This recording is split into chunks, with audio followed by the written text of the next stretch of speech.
Hi, subscribe to my channel Shobha Rana for more. There's a whole stigma around, especially the mental health related medicines, right? People don't want to take them and they feel that they're put on them for too long, sometimes for even 2 years, 3 years. You're just on, it's an ongoing process, right? Yeah. So people kind of want to quit on their own and then see some repercussions and then come back on the medicine. So what are your thoughts there? What should one do if you're too scared of this whole process, right? Yeah. It's not an easy question to answer. And the reason is that mental health as a science is still evolving. We as a scientific community, we are still figuring out what is the best way to handle anxiety, depression, bipolar. What is the best way? We know that some medicines work. We are not entirely sure why they work. We have theories. CBT works, behavioral therapy works. We are not entirely sure how much we can rely on them when it is an acute case. True.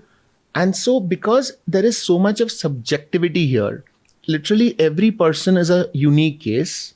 It's very difficult to give a generalized answer that if you have depression, you have to take this medicine for 3 months and you'll be fine. It's not like malaria. Right? It's not like tuberculosis. Yeah, it's easier for us to trust our doctor if we, let's say, have malaria or dengue or any of these diseases. We know for a fact that medicine is the only way and it will help us get better, right?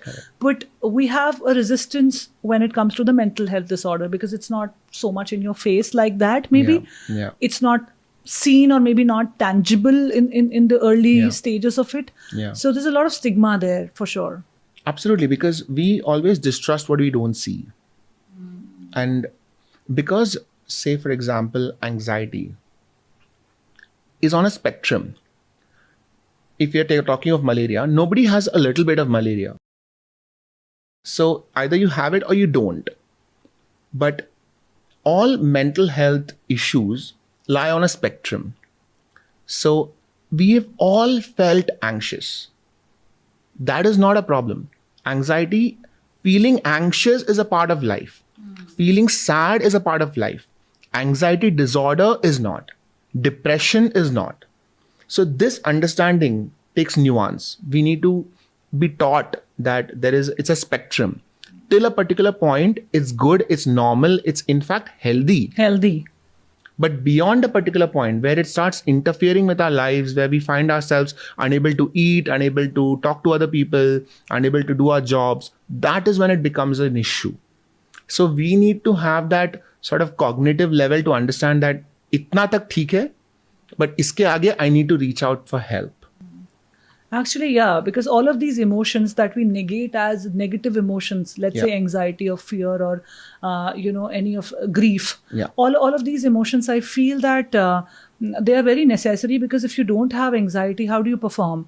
How do you think about the next thing? How do you plan better? If you don't have fear, you will just walk into the mouth of a tiger or you'll just bump into a car on the road, right? So you need to have these emotions, but how do you sort of understand the nuanced version of it when it stops working for you and it starts becoming a default mode that you rely on so much and then it sort of translates into all areas of your life. I think that's where caution is needed and the understanding is needed. My favorite word is learning emotional regulation. And this is a big part of behavioral therapy because what happens in a lot of mental health issues is emotional dysregulation. When you start feeling anger, for example, anger is very normal. If somebody hits you, that anger is not abnormal. It is a very protective thing. And that anger emotion keeps spiking. But immediately there are supposed to be corrective mechanisms in your brain that allow you to regain control and calm down and think rationally. Suppose that protective mechanism is not there. And you are completely overwhelmed by that anger. You pick up a rod, you start hitting somebody, you break let cars. Loose completely. Absolutely. That's what happens in mob mentality.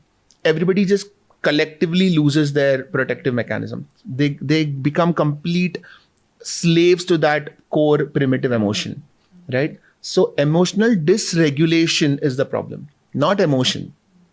And any kind of unregulated emotion can really lead you down to a very bad path.